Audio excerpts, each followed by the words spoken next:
एक बार ये कहानी मुझे सुनने में आई है कि किसी इनकम टैक्स कमिश्नर का ट्रांसफ़र हो गया यहाँ से, दिल्ली से।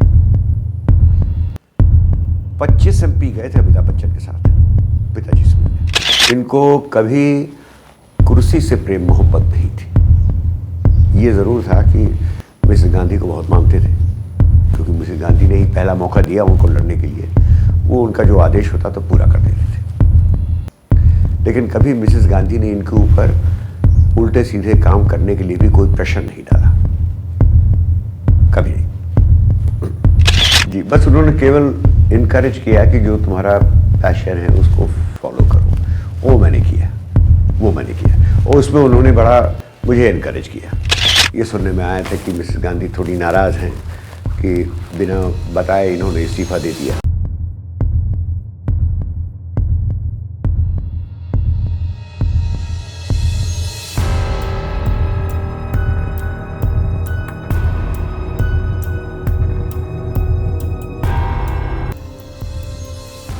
एक बार ये कहानी मुझे सुनने में आई है कि किसी इनकम टैक्स कमिश्नर का ट्रांसफ़र हो गया यहाँ से, दिल्ली से। 25 एमपी गए थे अमिताभ बच्चन के साथ पिताजी से मिलने, इसका ट्रांसफ़र हो गया। उस समय पिताजी ने कह दिया वित्त मंत्री चला जाएगा, लेकिन यह ट्रांसफ़र वापस नहीं होगा। भ्रष्टाचार के बड़े आरोप थे उसके खिलाफ, और पिताजी तो जानते भी नहीं, जो नीचे से जो बता दिया कि साहब ये रिपोर्ट्स है, उस पर एक्शन होगा। जो मुझे जानकारी है कि जरा सा मूवमेंट था पाकिस्तानी डिफेंस फोर्सेस का अलोंग द लाइन्स, और यहाँ भी हम लोग उसकी तैयारी में कोई ऑपरेशन फास्टैग्स करके वो था, उसमें राजीव गांधी ने वित्त से हटा के डिफेंस कर दिया। तो पिताजी ने उस समय पूछा था राजीव गांधी से, क्या आप मेरे उससे खुश नहीं है काम से? तो राजीव गांधी ने स्पष्ट रूप से जवाब दिया, ऐसी बात नहीं, I want the best man for this job because this is risky, operation Brass Tacks is risky. पिताजी ने स्वीकार कर लिया, ठीक है, वो रक्षा मंत्री बन गए। अब ये ज़रूर था, कई कहानियाँ हमको भी सुनने में आई, लेकिन जब आपको आपका लीडर आपसे कहता है I want the best man for the job and I think you are the best man, तो उसके बाद उन्होंने कुछ नहीं कहा, बिना किसी चीज़ के उसमें चले गए। मैंने जैसे आपको बताया कि बड़े प्रिंसिपल थे वो। उनका ये कहना था कि इंडिविजुअल इंडस्ट्रियलिस्ट से मिल के कोई फ़ायदा नहीं। इंडिविजुअल इंडस्ट्रियलिस्ट जब मिलता है तो वो अपनी निजी प्रॉब्लम लेके आता है, लेकिन जब एसोसिएशन आएगा तो वो इंडस्ट्री की प्रॉब्लम लेके आता है। तो उस एसोसिएशन से हम मिल सकते हैं। बिल्डर हैं भाई, एक बिल्डर आता है, उससे मिलके हम क्या करेंगे, उसकी निजी प्रॉब्लम है, लेकिन पूरी एसोसिएशन आती है मिलने, वो उससे मिलने से फ़ायदा है, क्योंकि वो उस इंडस्ट्री की पीड़ा बताने आए हैं।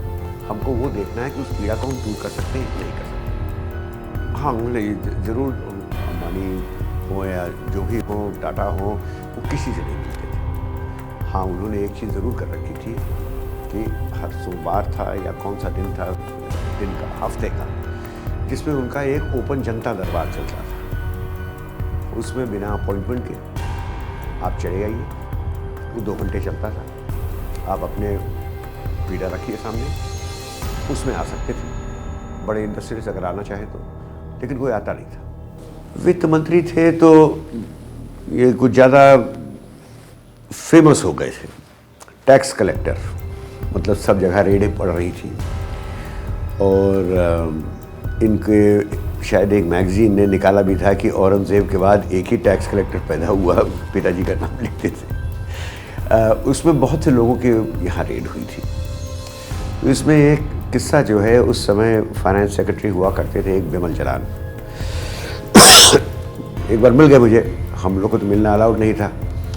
तो मैं जब देश विदेश से यहाँ लौटा, करीब 96-97 की बात थी, बिमल जलान उस वक्त RBI गवर्नर थे, तो हम लोग साथ ही साथ मुंबई से दिल्ली आ रहे थे। तो पहचानता तो था उनको, मैंने उनको प्रणाम करके बताया कि मैं कौन हूँ। तो कहा कि मेरे बगल में बैठो। बैठ के उनसे चर्चा हो रही थी, तो उन्होंने एक कहा मुझसे, working with your father was a unique experience. तो मैंने पूछा उनसे, ऐसा क्यों कह रहे हैं आप, ऐसी क्या बात है? तो उन्होंने कहा कि जब वो फाइनेंस मिनिस्टर थे तो मैं फाइनेंस सेक्रेटरी था, तो ये अखबार में रोज इसके यहाँ रेड, इसके यहाँ रेड, इसके यहाँ रेड, तो बड़ी नेगेटिव फीलिंग आ रही थी कि साहब ये तो बड़ी डिक्टेटरशिप चल रही है राजीव गांधी की सरकार में, ये बंद हो जाना चाहिए। और उनको भी थोड़ा सा महसूस हुआ कि भाई ये रेड कुछ ज़्यादा ही हो रही है। तो कहा कि मैं आपके पिताजी के पास गया और कहा कि ये रेड हो रही है, इसको बंद करा देना चाहिए। तो आपके पिताजी ने मुझसे कहा, तुमने ऑर्डर करी रेड? नहीं, क्या मैंने ऑर्डर करी रेड? No sir. क्या तुमने ऑर्डर करी रेड? No sir. तो how can we stop what we did not order? तो कहा कि मेरे पास इसका कोई जवाब ही नहीं है कि जो हमने ऑर्डर ही नहीं किया तो उसको रोके कैसे। तब पिताजी ने कहा कि देखो, आ जाओ इस पॉलिसी, एडमिनिस्ट्रेटिव विंग तो अलग है भाई। एक ऑर्डर दिया गया है कि भाई जिसके अनअकाउंटेड वेल्थ है, जिसका वो है, अगर आपके पास सब्सटैंशियल इंफॉर्मेशन है, और उस टाइम ब्लैक मनी था भी बहुत, लोग नहीं अकाउंट करते थे। वो कारण ये था कि टैक्सेशन बहुत हाई था, तो लोग नंबर 2 का बहुत रखते थे। फिर उन्हीं के अंडर ये टैक्सेशन बहुत कम किया गया। उन्हीं के अंडर राकेश झुनझुनवाला की एक टेप मेरे पास आई है जिसमें पिताजी को छतरी बोला, छतरी होके वो स्टॉक मार्केट समझते थे, मैं तो बनिया हूँ। और मैंने तब स्टॉक मार्केट समझा जब वीपी सिंह वित्त मंत्री थे। तो दोनों पक्ष था। एक पक्ष ये था, ये बड़े सख्त मिनिस्टर हैं, रेड ऑर्डर हुई है, फलाना हुआ, ढिमका हुआ। दूसरा पक्ष ये भी था कि स्टॉक मार्केट का बढ़ना, टैक्सेशन का नीचे होना, ये सब भी उनके अंडर हुआ था। ये सब छूट देखिए, पिताजी को क्रेडिट मिलती है, लेकिन ये सब तभी हो सकता है जबकि प्राइम मिनिस्टर ने आपको छूट दे रखी है। उस समय राजीव गांधी, आपको लगता है राजीव गांधी ने उनको फ्री हैंड दिया? शुरुआत में जरूर दिया था। राजनीति हम लोग को घर में बातचीत करना वर्जित था। वो हम लोग से यही कहते थे कि दिन भर हम यही झेलते हैं, हम खाना खाने बैठे तो इतनी मोहलत नहीं मिलेगी क्या हमको परिवार से। तो कोई कुछ बोलता नहीं था, लेकिन अखबार से जरूर पढ़ के एक अंदाज़ा लगाते थे कि क्या हो रहा है। भाई एक ही टाइम मुलाकात होती थी, वो सवेरे का ब्रेकफास्ट अगर भाग्य हुआ, ऐसे निकल गए, तो कभी लंच हुआ साथ में या कभी नहीं हुआ, कभी डिनर हुआ नहीं हुआ। तो ये था कि हम लोग अखबार पढ़ के चुप बैठे रहते थे, बोलता कोई नहीं था, ना माँ बोले, ना हम बोले, ना छोटे भाई बोले, कोई कुछ नहीं बोलता। अगर उनको कुछ कहना हुआ तो कह देते थे, लेकिन वो बड़ी साधारण सी बात कहते थे। कैरेक्टर और प्रिंसिपल्स पे कोई कॉम्प्रोमाइज़ उन्होंने, जहाँ तक मुझे याद है, कभी नहीं किया। कि एक, जैसे कहते हैं कि भाई हम बड़े प्रिंसिपल हैं, बड़े कैरेक्टर वाले हैं, एक कॉम्प्रोमाइज़ कभी किया हो, गुस्सा नहीं रहता था उनको, लेकिन फर्म जरूर रहते थे। किसी बात को लेके अगर हैं तो फिर वो फर्म रहते। ज़रूर जब ये मुख्यमंत्री बने थे, मैं, भाई शादी तो मेरी इलाहाबाद से हुई, मैं इनसे मिलने गया लखनऊ, उसी आवास में जहाँ वो रहते। 2 दिन में वहाँ रुका रहा, उनसे मुलाकात ही नहीं हुई। तो मैं अपनी बहन के यहाँ चला गया। मैंने कहा जब उनसे मुलाकात ही नहीं होनी है तो मैं क्या करूँ। मैं चला गया अपनी बहन के पास। वो मुख्यमंत्री थे उस वक्त। तब ये हुआ कि पिताजी पूछ रहे हैं कि मेरा लड़का कहाँ है। रात को 2 बजे ओएल हाउस कोई आया पूछने, पुलिस वाला, कि साहब यहाँ है क्या? तो उसको कहा हाँ यहाँ है। कहे साहब बुलाए हैं ऑफिस में। हम कहे इस वक्त? कहे नहीं, कल दोपहर को। तब जाके मेरी मुलाकात उनसे ऑफिस में हुई, मुख्यमंत्री ऑफिस में, 2 दिन बाद। कभी नहीं दिखा। वो उसको अपना कर्म समझ के काम करते थे। तो इस तरह की कभी मैंने उनके ऊपर स्ट्रेस नहीं देखा कि राजनीति में जो हो रहा होगा, हम अपना काम कर रहे हैं। सही गलत जनता निर्णय लेगी इस पे। इनको कभी कुर्सी से प्रेम मोहब्बत नहीं थी। ये ज़रूर था कि मिसेस गांधी को बहुत मानते थे, क्योंकि मिसेस गांधी ने ही पहला मौका दिया उनको लड़ने के लिए। वो उनका जो आदेश होता तो पूरा कर देते थे। लेकिन कभी मिसेस गांधी ने इनके ऊपर उल्टे सीधे काम करने के लिए भी कोई प्रेशर नहीं डाला, कभी नहीं। ये सुनने में आया था कि मिसेस गांधी थोड़ी नाराज़ हैं कि बिना बताए इन्होंने इस्तीफ़ा दे दिया। लेकिन देखिए, उनकी राजनीति भी बड़ी प्रिंसिपल थी, वो कहीं कॉम्प्रोमाइज़ नहीं करते थे। परिवार के साथ तो इतने सख्त थे, हम लोग को वर्जित था, आप किसी नेता से नहीं मिलेंगे, आप किसी अधिकारी से नहीं मिलेंगे। ये नियम उनका अंत तक चला है। प्रधानमंत्री पद छोड़ने के बाद तक भी ये था। और मैं बहुत से लोगों को जानता नहीं था, लोग मुझे जानते थे, लेकिन मैं कभी उनसे मिला नहीं। अब उनके कैबिनेट सेक्रेटरी हुआ करते थे विनोद पांडे, वो रिटायर कर गए 91 में। मेरी पहली मुलाकात उनसे हुई है 96 में। हाँ, इसमें बहुत स्ट्रिक्ट थे, ये बिल्कुल कोई कॉम्प्रोमाइज़ था ही नहीं। भाई हम लोग क्षत्रिय परिवार से हैं, राज परिवार से हैं, शिकार का शौक पूरे ख़ानदान को था। हाँ, ये ज़रूर था कि शिकार इलीगल हो चुका था, लेकिन फिर भी पुरानी यादें, वो चले गए शिकार खेलने। हाई कोर्ट के जज भी थे, 2 छोटे बच्चे थे उनके, 12-13 साल के, तो उनके साथ ऐसे ही निकल गए शिकार खेलने। और वहाँ जो बताया गया मुझे, गैंग्स थी बहुत उस टाइम, डाकुओं का मामला बड़ा ज़बरदस्त था यूपी में। तो एक गैंग थी जो वेपन्स कलेक्ट करती थी, मतलब वकील लोग जो शिकार खेलने जाते थे या संपन्न लोग इलाहाबाद से कहीं इधर उधर चले गए शिकार खेलने, तो उनकी गाड़ी रोक के उनके वेपन्स ये लोग छीन लेते थे। ये सुनने में आया कि ये गैंग यही करता है, जिस गैंग ने हत्या करी।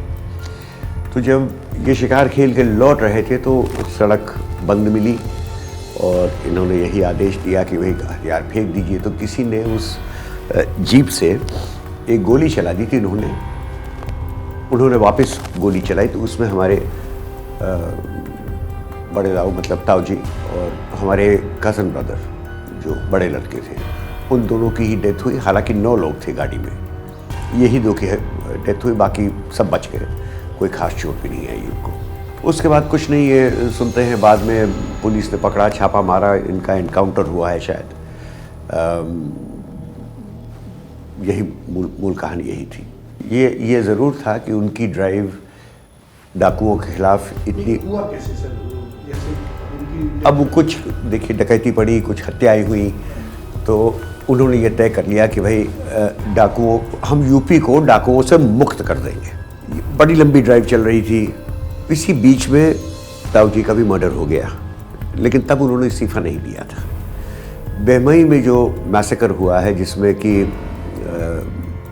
लोग मारे गए, शायद याद नहीं आ रहा है, शायद 13-14 लोग मारे गए, उसके दूसरे दिन उन्होंने इस्तीफ़ा दिया कि मेरा एडमिनिस्ट्रेशन, मैंने जो एक दावा किया था कि मैं मुक्त कर दूंगा, वो फेल हो गया, तो उन्होंने इस्तीफ़ा दे दिया फिर। लेकिन सेंट्रल लीडरशिप को उन्होंने इन्फॉर्म नहीं किया इस बात का। तो इंदिरा गांधी थोड़ी सी नाराज़ भी थी इस बात से। बाद में उन्होंने ले लिया उनको कैबिनेट में, लेकिन इस बात से थोड़ी नाराज़ भी थी। नहीं, ये पहले से था, उस समय नहीं था, उस समय नहीं था। व्यक्तिगत तो कोई कुछ करते नहीं थे, ठीक है आपके भाई मारे गए, लेकिन व्यक्तिगत उसमें कुछ नहीं था। ये पहले उन्होंने बयान दिया था, ये ड्राइव चल रही थी, ये बीच में एक ऐसा कांड हो गया कि जो कि अनकनेक्टेड था, मतलब जैसे डाकू डकैती पड़ती है वैसे पड़ गई, लेकिन संजोग था। जंगल में कौन कहाँ मिलेगा, डकैती पड़ती है, किसी के घर जाके आपने लूट लिया या आपने घर जाके बंदूकें उठा ली हैं, जो भी किया आपने, एक संजोग था। लेकिन इस्तीफा इन्होंने तब दिया जब वो बेमई का कांड हो गया था। जी, मैं कह रहा हूँ कि उस समय उन्होंने इस्तीफा दे दिया, आके घर बैठ के, और central leadership, Gandhi prime minister थी, वो भी नाराज़ी थी कि अचानक कैसे दे दिया बिना मुझसे पूछे। लेकिन ठीक है, वो एक महान नेता थी, बाद में उन्होंने अकोमोडेट भी किया कि भाई एक टैलेंट है, इसको इस्तेमाल करना है। बाद में उन्होंने रख भी लिया था उनको minister of commerce, minister of civil aviation नहीं, सिविल सप्लाईज, और एक मंत्रालय और दिया था उनको, शायद डिपार्टमेंट ऑफ पर्सनल। 3 मंत्रालय थे उनके पास 82 में, कभी कोई 84 में। कोई खास नहीं, नहीं, मैं उस समय विदेश था, 1980 में बने हैं। और मुझे तो जानकारी भी नहीं थी ये मुख्यमंत्री हो गए, लेकिन मेरी शादी तय हो गई थी, तो मैं अपनी शादी के लिए विदेश से लंदन से वापस आ रहा था। तो लोग एयरपोर्ट पे आया तो जो इमिग्रेशन ऑफिसर होता है तो जो सलाम किया मुझे समझ नहीं आया, मुझे क्यों सलाम कर रहा है। मेरे पिता तो साधारण एमपी है। जो उनका फ्लैट मिला था एमपी का विट्ठल भाई पटेल हाउस में, वहाँ गया तो कोई मिला नहीं मुझे, तो मुझे समझ में नहीं आया। मैं पिताजी के बड़े करीबी दोस्त थे, उनके यहाँ जब गया तब आंटी ने मुझे कहा कि अरे तुम यहाँ आ गए बेटा, तुम्हारे पिताजी तो मुख्यमंत्री हो गए। तब तो मुझे मालूम पड़ा कि एक महीने से मुख्यमंत्री थे। आपको मुझे जानकारी तक नहीं थी कि ये मुख्यमंत्री हो चुके हैं। एक महीने से वो मुख्यमंत्री थे और आपको मुझे जानकारी नहीं, कोई जानकारी नहीं थी। तब कहा कि भाई तुम्हारे पिता तो तुमको लेने गए हैं एयरपोर्ट। घूमते फिरते 2 घंटे बाद पिताजी वहाँ आए, तब मालूम पड़ा वो यूपी निवास में हैं। फिर मैं वहाँ चला गया उनके पास। इस विषय में मुझे कोई जानकारी नहीं थी कि वो मुख्यमंत्री हो गए। मैंने कहा आपने बताया तक नहीं, तो पिताजी ने हंस के बात टाल दी। अब क्या बताएं, मेरी क्या उम्र रही होगी उस टाइम, 22-23 साल। जी नहीं था, मैं विदेशी था मोस्ट ऑफ द टाइम। छोटे भाई फिर भी यहाँ थे, उन्होंने थोड़ा हमसे ज़्यादा देखा उस समय। बाद में तो खैर हमने भी देखा। जानकारी नहीं, अब देखिए मुख्यमंत्री हो गए मुझे पता तक नहीं। फिर उसी के जब मैं आया था उस टाइम, उसी के 6 महीने बाद मेरी शादी होगी, पत्नी को लेकर मैं वापस चला गया। उन्होंने इस्तीफा भी दे दिया मुख्यमंत्री पद से। खैर वो तो बाद में पढ़ने को मिला मुझे विदेश में भी, तो मैं जान गया कि इस्तीफा दे दिया। फिर वो खाली बैठे रहे बहुत दिन तक। मुश्किल था कनेक्शन, कभी कभार बात हो जाती थी। पिताजी वैसे भी राजनीति में व्यस्त थे, माँ से बात हो जाती थी, उनके जरिए कभी कभार पिताजी से भी बात हो जाती थी। माँ बस यही हाल चाल, बेटा ठीक हो, खाना मिल रहा है, इसके अलावा माँ और क्या पूछेंगी। जी बस उन्होंने केवल इनकरेज किया कि जो तुम्हारा पैशन है उसको फॉलो करो। वो मैंने किया और उसमें उन्होंने बड़ा मुझे इनकरेज किया। जी ये रहा है, हम लोग बड़ी मुश्किल से जब राजनीति में आ गए थे तो मेरी उम्र 13 साल थी और ये रहता था कि भेंट ही नहीं होती थी। हालांकि एक ही घर पे रहते थे, देर से आते थे, हम लोग सो जाते थे, सुबह चले जाते थे इलेक्शन के दौरे में। तो ऐसा हुआ है कि पूरी छुट्टी उनको देख ही नहीं पाए। तो कष्टदायी था, लेकिन माँ ने पिता का रोल भी अदा किया, माँ का रोल भी अदा किया। परिवार हम लोग कभी कोई विवाद नहीं हुआ, परिवार में चलते आए।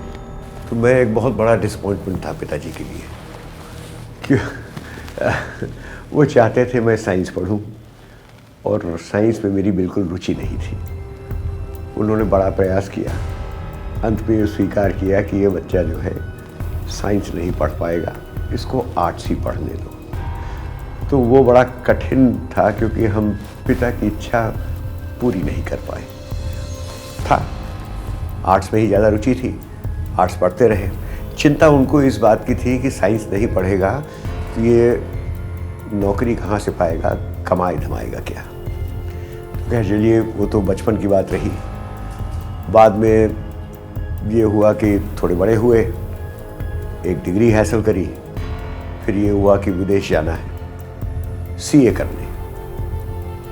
तो शुरुआत तो हुई साइंस से और अंत में हम पहुंच गए इस प्रोफेशन में। और खैर उनका बड़ा सहयोग रहा, बड़ा इनकरेज किया उन्होंने। विदेश में सीए पास करना भी एक बड़ा कठिन काम था, 1% की पास रेट होती है। लेकिन था कि भाई उनके इनकरेजमेंट से किसी तरह मैं फर्स्ट टाइम ही पास हो गया। तो वहाँ से एक मेरा जीवन जो है बचपन से लेकर जवानी तक आया, जिसमें पिताजी ने से डांट भी बहुत खाई और इनकरेजमेंट भी बहुत मिला। डांट यही थी कि भाई तुम साइंस नहीं पढ़ रहे हो।